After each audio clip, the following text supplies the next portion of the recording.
নমস্কার। আজকে আমি করব ঝিঙ্গা আর ক্যাপসিকামের পকোড়া। নিলাম একটা ঝিঙ্গা, একটা ক্যাপসিকাম, এখানে কুচানো পেঁয়াজ আছে, এখানে চালের গুঁড়ি, বেসন আর লঙ্কা, হলুদ, নুন আর কাঁচা লঙ্কা। এখানে ঝিঙ্গাগুলো কেটে নিলাম, এখানে ক্যাপসিকাম কুচানো করে কেটে নিলাম।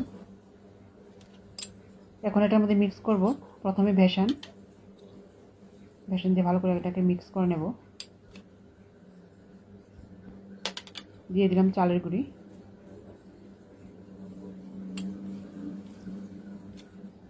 এভাবে ঝিঙ্গার সাথে ক্যাপসিকামটা দিয়ে করলে খুব টেস্ট হয়। দিয়ে দিলাম কুচানো পেঁয়াজ। এখন এটার মধ্যে হলুদ দিয়ে দিলাম, দিয়ে দেবো লঙ্কা পাউডার, কাশ্মীরি লঙ্কার পাউডারটা, দিয়ে দিলাম স্বাদ অনুসারে নুনটা। ভালো করে একটু জল দিয়ে আমি এটাকে ভালো করে মেখে নেব।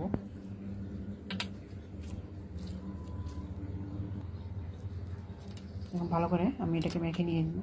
এখন এটার মধ্যে কাঁচা লঙ্কাটা দিয়ে দেবো, যেহেতু আগে যদি দিয়ে দিই তাহলে ঝালটা বেশি হয়ে যাবে, একটু কম হবে।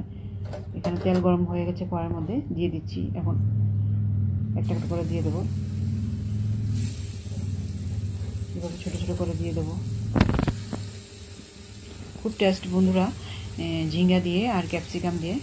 ঝিঙ্গাগুলোকে একদম পাতলা করে কাটতে হবে, ক্যাপসিকামটাকেও সেম, আর খেতে খুব টেস্ট হয়। আর বানাতেও বেশি সময় লাগে না, দুটোই নরম জাতীয় জিনিস, যার জন্য তাড়াতাড়ি হয়ে যায়।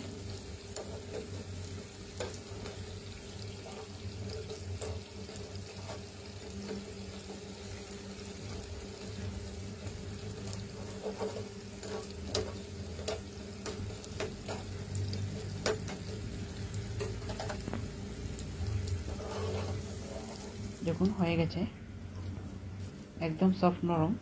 ভিডিওটা যদি পছন্দ বন্ধুরা লাইক শেয়ার কমেন্ট করবেন।